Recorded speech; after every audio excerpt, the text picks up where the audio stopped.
안녕하십니까. 저는 강대영어학원에서 양정고 담당하고 있는 김세진입니다.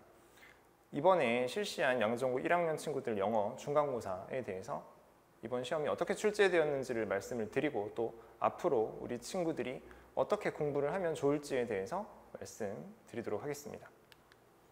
저는 저희 학원에서 양정고 담당하고 있고요. 계속 영어를 전공을 해서 현재까지 15년째 학생들에게 영어를 가르치고 있습니다. 그리고 저는 이제 영어를 가르치는 것 이외에도 학생들에게 평소에 상시로 진학 지도도 병행을 하고 있습니다.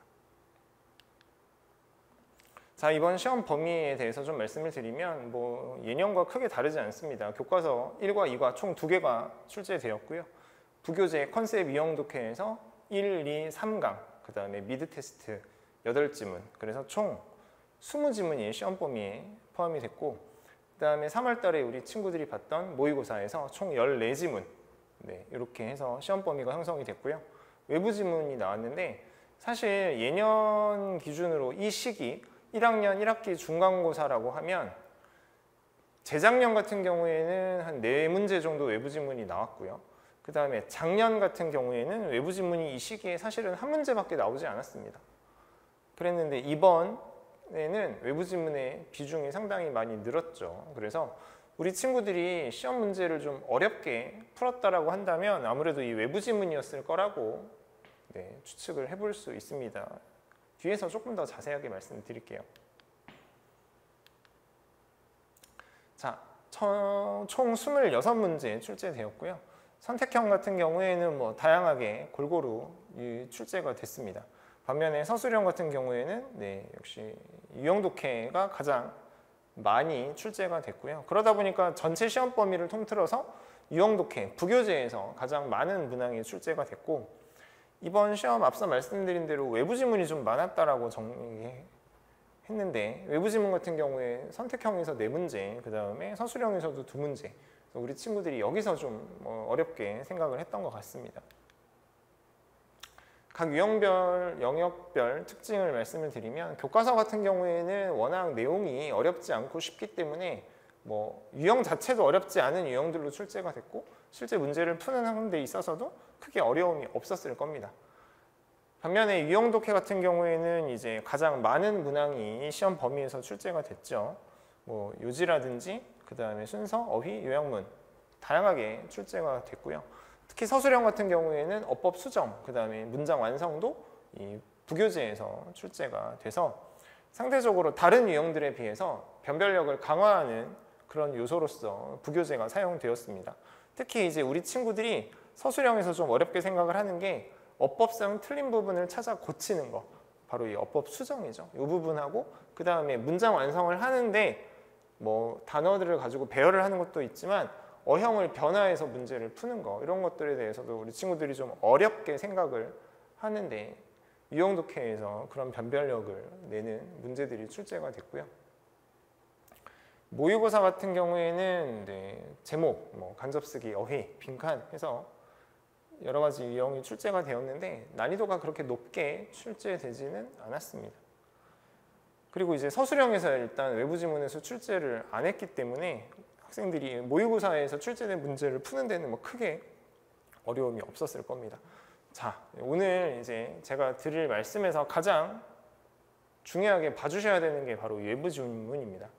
사실 양정고 시험이 지금 3학년 친구들이 1학년 때, 그러니까 재작년까지는 1학년 시험 문제가 많이 어렵게 출제되는 편은 아니었습니다. 그냥 시험 범위 내에서 충실히 공부를 하고 외부 지문에 대해서 평소에 영어 실력이 좀 괜찮은 친구들이라면 어렵지 않게 풀 수 있는 정도?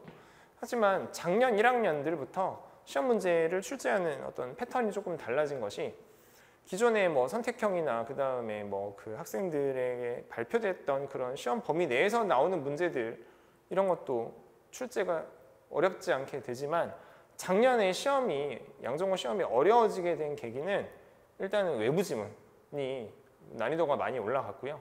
그 다음에 서술형에서 문장 완성으로 이렇게 출제된 문제들이 좀 많아서 작년부터 비약적으로 양정고 영어 시험, 특히 1학년의 경우에 시험 난이도가 굉장히 올라갔다라고 제가 평소에도 말씀을 드리고 있는데, 이번 1학년 시험 같은 경우에는 사실 전년도, 그러니까 지금 2학년 친구들이 1학년 때 봤던 시험 대비 난이도가 엄청 높은 편이었다고는 말하기는 좀 어렵습니다. 왜냐하면 상대적으로 서술형, 특히 문장 완성 부분이 좀 쉽게 나왔고, 게다가 외부 지문이긴 했지만 우리말로 정답을 적는 그런 서술형 문제도 있었거든요. 그래서 그 서술형의 어떤 특징이 있었던 작년 시험 문제 대비 올해 시험 문제가 아주 어려웠다라고 말씀드리긴 좀 어렵습니다. 다만 그럼에도 불구하고 작년 시험과 올해 시험이 난이도가 어느 정도 비슷하게 맞춰지는 이유가 바로 이 외부 지문 때문이었어요. 작년 1학년 1학기 중간고사 같은 경우에는 외부 지문이 다른 뭐 서술형이 어려웠다고는 하지만 사실은 외부 지문이 선택형에서 한 문제밖에 출제가 되지 않았거든요. 근데 앞서 보신 것처럼 이번 시험에서는 외부 지문이 상대적으로 다른 문제들이 조금 더 쉽게 출제된 측면이 있지만 무려 외부 지문을 6문제나 출제를 했습니다.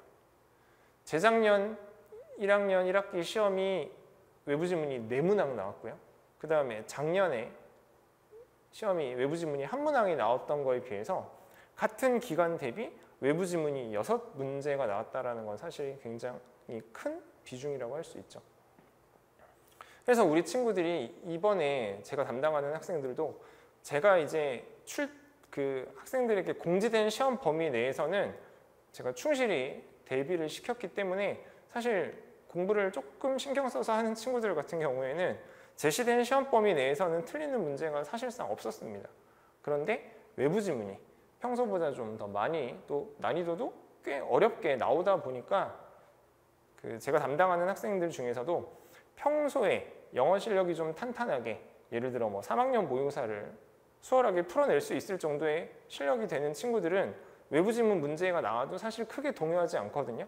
그런 데 있어서 잘 풀어냈고 상대적으로 이제 3학년, 고등학교 3학년 모의고사 문제를 어렵게 잘 풀지 못하는 그런 학생들, 평소 그 정도의 실력을 갖춘 학생들은 제시된 시험 범위 내의 문제는 너무나 잘 풀었지만 이 외부 지문 문제에서 좀 실수들이 있었고 감점들이 있었습니다. 요는 이 경향성이 앞으로도 어느 정도 지속돼야 된다고 봐야 하거든요. 왜냐하면 보통 양정고가 1학년 1학기 첫 시험에서 외부 지문을 4지문 정도 내고 점점 학기를 거듭해서 이제 기말 그 다음에 2학기로 넘어가면 나중에 2학기 기말고사에는 외부 지문이 많게는 8지문까지도 나옵니다. 그래서 처음에 시작은 외부 지문을 조금 적게 출제를 하고 점점 시험을 거듭할수록 외부 지문을 많이 내는 이런 기존의 경향성을 감안을 했을 때 처음 시험부터 외부 지문이 이 정도로 나왔다? 그러면 앞으로도 이 시험 성적을 가르는 분수령은 바로 외부 지문에 있다라고 말씀을 드릴 수 있어요. 이번 문제 같은 경우에는 외부 지문이 많이 나왔죠. 퍼센티지로 따지니까 23%였습니다. 거의 이제 4분의 1에 육박하는 수준인데요. 그렇다고 외부 지문이 쉬운 지문으로 나온 것도 아니에요. 우리 친구들이 평소에 어렵게 생각하는 어법 문항, 어휘 문항, 그리고 빈칸 문항으로도 출제가 됐습니다. 그러다 보니까 변별력이 발생을 하죠. 그리고 이 선택형이 아니라 서술형에서 외부 지문이 하나 나오고 거기에 곳곳에 빈칸을 뚫어둔 다음에 아래 여러 단어들을 보기로 주고 여기서 골라서 쓰는, 그러니까 서술형이라고는 하지만 어느 정도 선택형의 성격이 묻어있는 그런 문제가 이번에 외부 지문으로 출제가 됐는데 사실 내용도 우리 친구들이 처음 보는 거인데다가 지문의 길이가 상당히 길었습니다. 시간이 많이 부족했을 텐데 그렇게 지문의 길이가 기니까 거기서 또 감점이 발생을 할 수 있죠. 그래서 이번 시험의 가장 변수, 복병은 외부 지문이었다. 근데 이거는 여느 1학년 1학기 중간고사 예년의 시험들을 비해 봐도 외부 지문이 굉장히 많은 수준이었다. 그래서 이런 경향성이 앞으로도 계속 이어질 가능성이 있다. 이렇게 좀 말씀을 정리해서 드리겠습니다. 자, 외부 지문. 좀 전에 바로 강조드렸던 외부 지문. 외부 지문이 많이 출제가 되고 또 외부 지문 자체의 난이도도 높아서 이렇게 변별력을 주는 시험이었고요.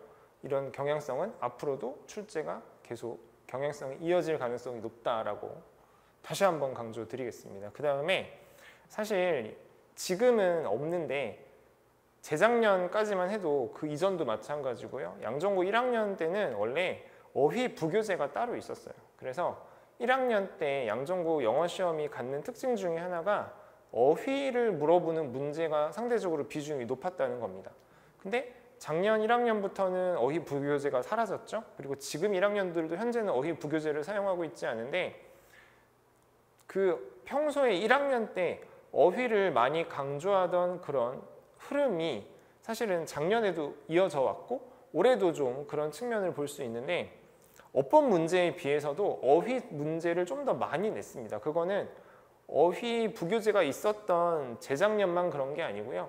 어휘 부교재가 없었던 작년에도 어법 문제보다는 어휘 문제의 비중이 살짝 더 높은 편이었고 그런 경향성이 이번 시험에서도 그대로 유지가 되고 있습니다. 아무래도 이제 1학년 때는 단어를 많이 알아야 하니까 어휘를 좀 강조하는 그런 선생님들의 의중이 반영되지 않았나 싶은데요. 당연히 어법도 중요하지만 우리 친구들이 사실은 제일 하기 싫어하고 제일 좀 장애물이라고 생각하는 게 영어 공부에 있어서 이 바로 어휘, 단어잖아요. 그래서 이 어휘 문제가 계속 1학년 때는 높은 비중으로 출제되는 경향성이 역사적으로 있었으니 이번 시험도 그랬고 앞으로도 역시 이런 어휘 문제에 대해서는 우리가 충분히 대비가 필요하다 이런 점을 좀 말씀드리고 싶었습니다.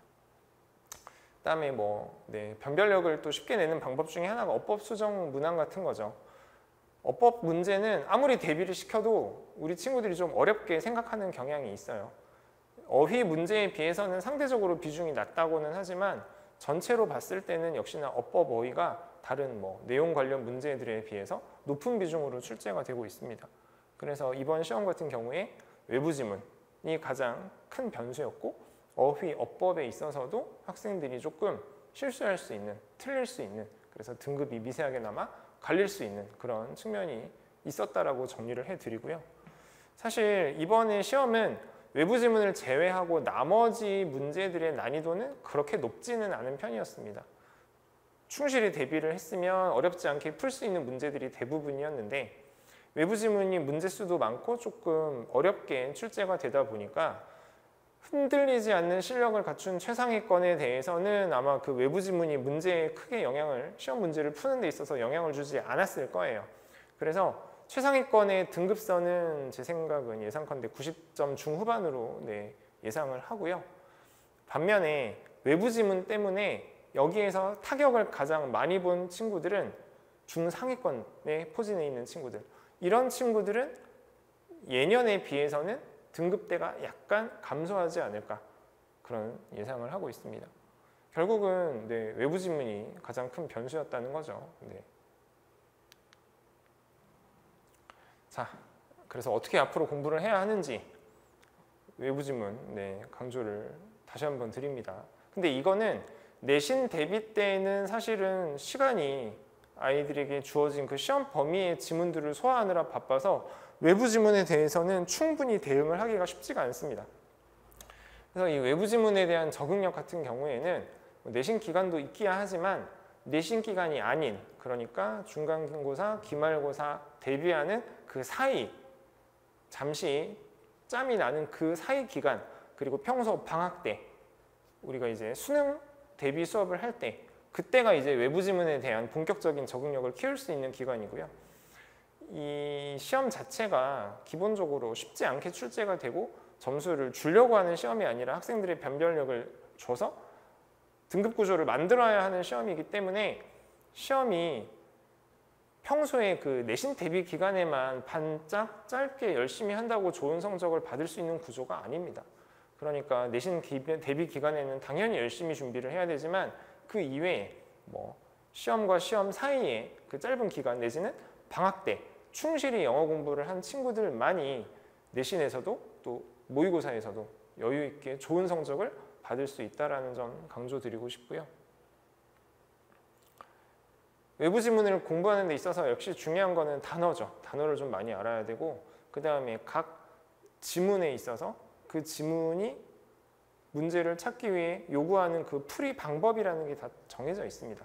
그래서 그런 부분들을 평소에 충실히 열심히 준비를 하는 것이 외부 지문에 대해 대응을 하는 거다라고 말씀을 드릴 수 있고요. 그 다음에 이제 어휘, 어휘 부분을 이제 강조를 계속 드리고 있는데 우리 친구들이 이제 어휘를 외울 때 보면 굉장히 스펠링 뜻 굉장히 피상적으로 어휘를 외우고 있죠. 그러다 보니까 그 어휘가 분명히 며칠 전에 단어 시험 보려고 외웠던 단어지만 그 단어가 지문 안에 들어가 있을 때는 상황 속에서 문맥 속에서 어떤 뜻을 나타내는지 또 이 어휘가 어떤 품사적 특징을 가지고 있어서 문법적으로 어떤 기능으로 해석이 그렇게 되는지에 대해서는 잘 모르는 경우들이 많습니다. 너무 스펠링 뜻, 수박 겉핥기 식으로 뜻을 외웠기 때문에 그런데요. 어휘는 그렇게 공부해서는 사실 비약적인 성적 향상을 꿈꾸기가 어렵죠. 기본적으로 이 어휘에 대한 어원, 그 다음에 여기에 따른 주요 파생어들, 그리고 여기에 대해서 유의어, 반의어 이런 것들은 또 어떤 게 있는 건지를 종합적으로 어휘를 묶어서 덩어리로 스토리텔링을 부여해서 외우는 것이 가장 좋고 또 그렇게 어휘를 외워야만 여러 가지 외부 지문이라든지 어휘가 변형된 문제라든지 이런 데에 대해서 유연하게 대응을 할 수가 있습니다. 그래서 어휘를 정말 스펠링 뜻 이렇게 단편적으로 외우는 것이 아니라 이거를 독해에 적용할 수 있도록 말 그대로 확장성에 근거해서 어휘를 좀 풍부하게 학습을 하는 것이 매우 중요하다고 말씀을 강조를 드리고요. 그 다음에 이제 서술형으로 또 어법에서 주요 부분 그런 특징적인 문장들이 사실은 따로 정해져 있습니다. 그래서 그런 부분에 대해서는 깊이 있게 분석적으로 접근을 해서 변형을 대비하는 것이 필요하고요. 그 다음에 지문에 대해서 어떤 지문이 있으면 이 지문이 이런 특징을 가지고 있으니까 이런 식의 문제 유형으로 출제될 가능성이 높다. 여기에 대해서도 분석을 해서 시험 대비를 하는 것이 가장 중요하다고 강조를 드립니다. 제가 담당하는 내신 대비 수업은요. 그 지문에 대해서 제가 철저하고 완벽하게 분석을 해서 학생들에게 제시하는 것을 가장 최우선적으로 생각을 하고요. 여기에 대해서는 제가 그것 때문에 따로 뭐 필요하다면 배경 지식을 공부를 하기도 하고 학생들을 이해시키고 납득시켜야 하니까요. 그 다음에 각 지문에서 어법, 어휘, 그 다음에 지문의 논리 전개상의 어떤 특징, 주제 이런 것들을 종합적으로 고려를 해서 어떤 유형으로 변형될 가능성이 높은지를 학생들에게 충분히 제시를 합니다. 그리고 서술형이나 어법으로 출제될 가능성이 높은 그런 주요 문장들에 대해서는 반복적으로 연습을 시키고요. 그리고 이제 제가 뭐 내신 수업이든 수능형 수업이든 저는 기본적으로 어법이랑 어휘를 굉장히 강조를 하는데 단편적으로 겉으로 우리 친구들이 그냥 아는 그런 어법 말고 실제 독해나 문제풀이에 적용할 수 있는 이해와 원리에 근거해서 학생들에게 납득시키는 어법 이런 부분을 제 수업에서 가장 중요하게 생각을 하고 있고요. 어휘, 앞서 말씀을 좀 드렸는데 그냥 학생들에게 단순히 머리를 스쳐 지나가는 그런 어휘가 아니라 오랫동안 어휘가 학생들의 머릿속에 남을 수 있게끔 여러 가지 방법론을 통해서 최대한 풍부하게 또 어휘가 머릿속에 오래 남을 수 있게 끈적하게 남을 수 있게 그렇게 어휘를 제시를 하고 있습니다. 외부 지문 대응. 사실 이거는 앞서 말씀드린 것처럼 내신 대비 기간에는 충분히 연습하기가 좀 어려운 측면은 있는데요. 각 지문에 대해서 분석적인 입장을 가지고 각 지문의 유형과 스타일에 대해서 학생들에게 제시를 하고 이런 부분에 대해서 학생들이 단순히 이제 단어를 읽고 문장을 읽는 것이 아니라 글을 전반적으로 읽어내는 힘을 가지면 이런 것들이 또 외부 지문에 대해서 충분히 연습을 하는 기회가 되기도 합니다. 그리고 이제 제가 앞서 그 내신 대비 수업에서 완벽하게 철저하게 분석을 하고 학생들에게 제시하는 부분을 말씀을 드렸는데 이런 것들이 학생들에게 충분히 납득이 이해가 되었는지를 저도 점검하는 과정이 꼭 필요하기 때문에 제가 이제 이 확인 테스트를 굉장히 중요하게 생각을 합니다. 물론 기본적인 뭐 문장, 그 다음에 어휘 이런 시험도 있지만 여기서 제가 말씀드리는 확인 테스트는 시험 범위 내에서 제시된 지문에 대해 본문을 여러 가지로 출제될 가능성이 높은 방법으로 변형을 해서 학생들에게 테스트를 보고 이를 통해서 각 학생들이 어느 부분이 부족한지를 파악을 하고 거기에 맞춰서 별도의 과제나 학습 방법이 전달이 됩니다.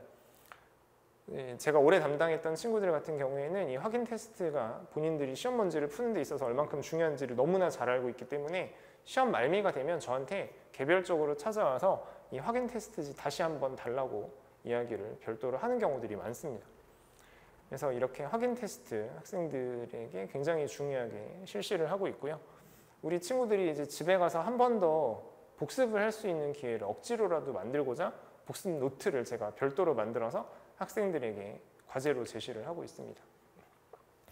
그리고 이제 내신 대비 기간이 아니라 뭐 시험 사이 내지는 방학 때 같은 경우에는 평소에 이제 수능 대비 수업을 하게 되는데, 여기에 있어서는 기본적으로 각 수능형 지문인들이 어떤 문제로 출제, 유형 문제로 출제가 됐을 때 그 유형에 대해서 정확하게 접근 방식을 파악을 하고 정확하게 정답의 근거를 특정해서 느낌으로 답을 찾는 게 아니라 논리적으로 답을 찾을 수 있는 이런 유형별 특징을 체득하는 연습을 평소에 가장 중요하게 생각을 하고 실시를 하고 있고요.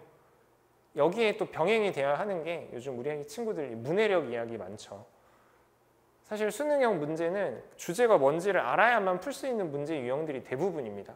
그런데 그 지문이 이야기하고자 하는 바를 파악하지 못하면 사실은 제대로 문제를 푼다고 할 수 없겠죠.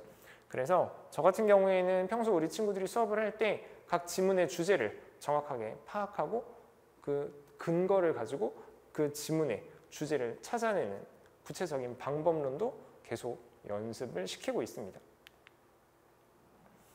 그 다음에 이 문법, 뭐 기본적인 문법적인 지식도 당연히 중요하지만 그 문법을 가지고 독해에 적용하는 거, 이제 구문 독해죠.